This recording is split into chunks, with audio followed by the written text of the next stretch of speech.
So The Weeknd made a movie, and I need to talk about it. Just hope this film surprises me in the best ways. Wait, what? Is Charlie D'Amelio doing in this movie? Go blunt rotation. Jar Jar Binks. It is easily the worst film of the year right now. Shut the f up!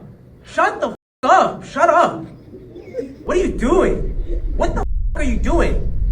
The Weeknd, also known as Abel, has dabbled in acting before with his role as Tedros in The Idol, a HBO series, which follows Joycelyn, a pop singer who starts up a romance with Tedros, a club owner and a cult leader. I mean, I haven't watched the show, okay? I have to admit, I haven't watched the show, but I feel like I've watched enough videos about this show that I know what this show is about. The show definitely was not received with the best reviews or feedback, and at the time of release back in 2023 it was all over the internet. The Idol was everywhere. Everyone wanted to talk about it, everyone wanted to share their opinions on it, and most of those opinions weren't coming from a place of enjoyment. But mostly The Weeknd is known for his music, being one of the biggest pop stars in the world. I mean, at the moment I think he's the third biggest streaming artist on Spotify with 115 million monthly listeners. So it's fair to say that he definitely doesn't need to do acting, but it's not surprising that The Weeknd is really interested in making TV shows, movies and playing characters, as his videos have always been very, very experimentative with visuals and storylines and characters. So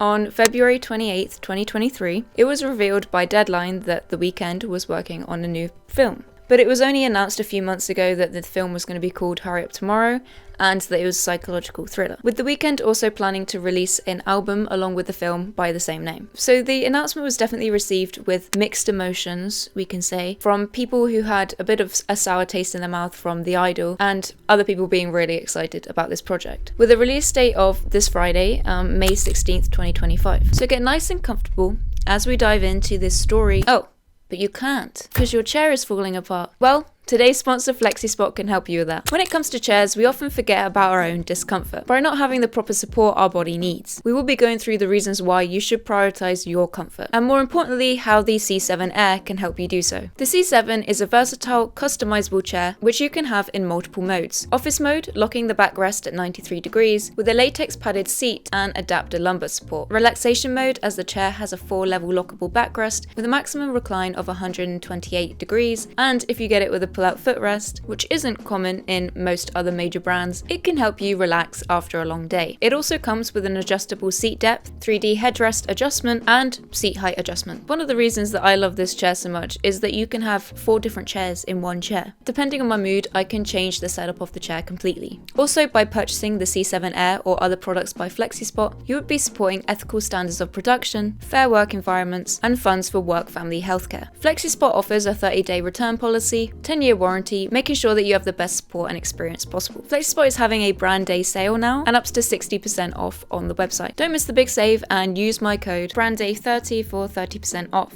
I'm very thankful that FlexiSpot sent me their C7 Air. I was in need of a new chair as my mum had stolen mine. So click the link in the description and get the C7 Air for yourself. So what is the movie about? Now, it's very hard to find what the film is about because they've kept this under lock and key, like better than Marvel. I don't know what sort of media training these guys have done, but you cannot find barely anything about this film. So from what I've gathered, this is what the film is about. The film stems from an experience The Weeknd had, which inspired him into making a movie about it. Bringing in Trey Edward Schultz, who is most known for Waves and It Comes the Night, who would go on to co-write the film with him and direct the picture. The Weeknd leads the film by playing Abel, in which they both have the same name, by also describing the character as being a version of himself. This is confirmed by Schultz saying, "I feel like we created a character that isn't exactly him, but it's honest to his soul and what he could have been if things went differently in life. I think his character is in need of self-reflection. He's kind of at a crossroads in his life." Abel is a musician plagued by his insomnia who embarks on a surreal journey with a mysterious stranger named Anima, who begins to unravel the core of his very existence. Schultz said, "It's about an artist who you could say on the verge of a mental breakdown. He meets this woman and they go on this odyssey together. It's a mix of psychological thriller and drama. I honestly feel like I've never seen a movie quite like it." The Weeknd also revealed to the Fader that he has suffered and experienced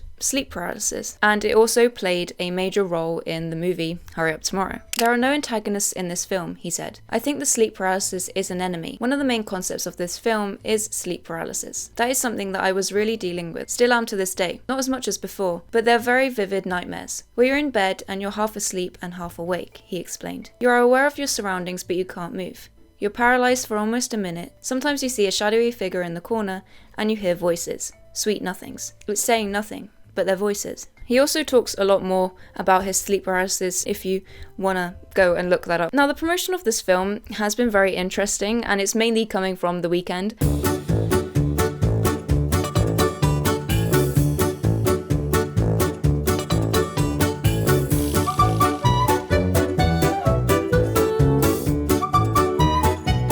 With recently being a locked Instagram reel where you have to type in a key to actually watch the reel thing. I didn't even know you could do this, but you can, and he did it. Also, for so long, The Weeknd has been so mysterious with never really doing any interviews or talking publicly, so the recent press run has actually been really interesting and cool seeing him talk about his projects and expressing his feelings, which is really unlike anything we have seen him do before, and you can generally see the care and passion that he has for the industry. Going back to the reel is a clip of the movie where Abel is losing his voice, and he is learning that it is due to a psychological condition and not a physical one. It is thought that the clip is to be inspired by The Weeknd's real life when he was forced to cancel a show in California in September 2022 as he was losing his voice whilst performing Can't Feel My Face. What just happened when I screamed, but I just lost my voice.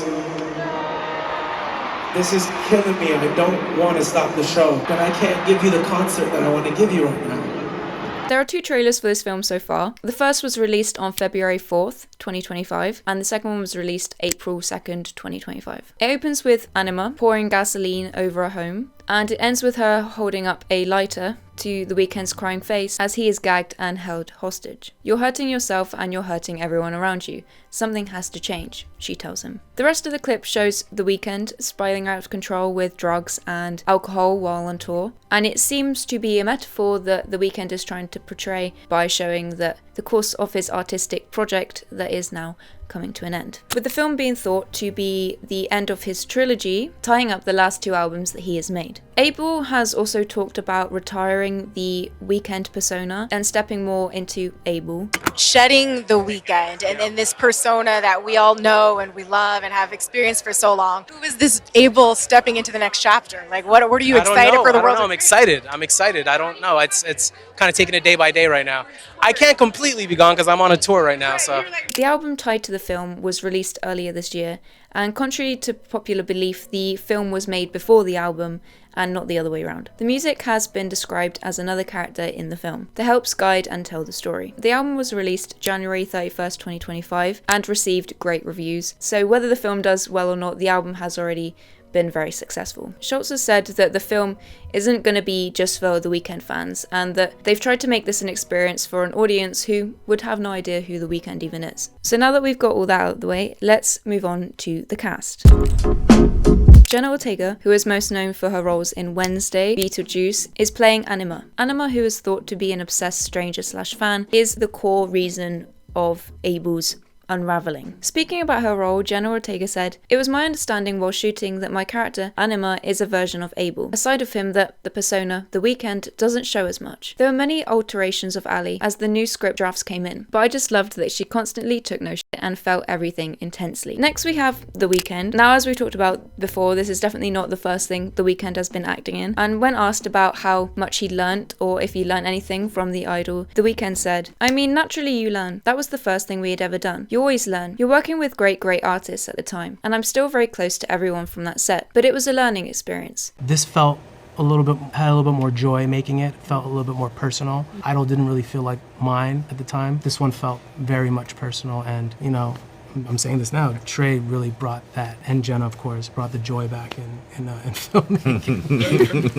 I'm like, hey, I do want to do this. This is great. So it'd be interesting to see how his performance is in this film, and when looking at his music videos and his stage presence, it's very clear that he can express emotion and show that he is able to play characters and act. Barry Keoghan, that might be pronounced really wrong, I'm so sorry, who we all know from Saltburn and is playing the new Ringo Starr in the Beatles biopic. Barry is playing Lee, who is thought to be Abel's manager, or a friend that is trying to support Abel. But we don't really know much about his character yet, so it's very hard to say. So the last casting that is kind of announced is Charli D'Amelio. What is Charli D'Amelio doing in this movie? It is listed on the casting that Charli's going to be in this film, but I don't really know. It is thought to that she will be in the film as a possible fan or a dancer. So, what are people's reactions to this? Naturally, a lot of discourse about how people are just thinking it's going to be like The Idol, with people saying that they trust the director a lot more, so it's likely that it won't be like The Idol. Someone wrote this, which I think is a great point to express. It just sucks that a lot of people know him for The Idol and that's it. Yes, that was bad, but that's not his only visual. The music videos for this new trilogy have generally been so cool and generally kind of groundbreaking, and so different than any other big artist. He's been telling a story in so many different ways. He's done it through live action, animated, stop motion, and even some live performances, all being a part of the overarching Weeknd story. His ideas and choices of directors and cinematographers is awesome. The use of colours and surreal visuals is generally so cool, and I have a lot of hope for this movie, though I can see not many people getting the vision. And maybe it would be bad, but I think people need to stop going into it so negatively. I just wanted to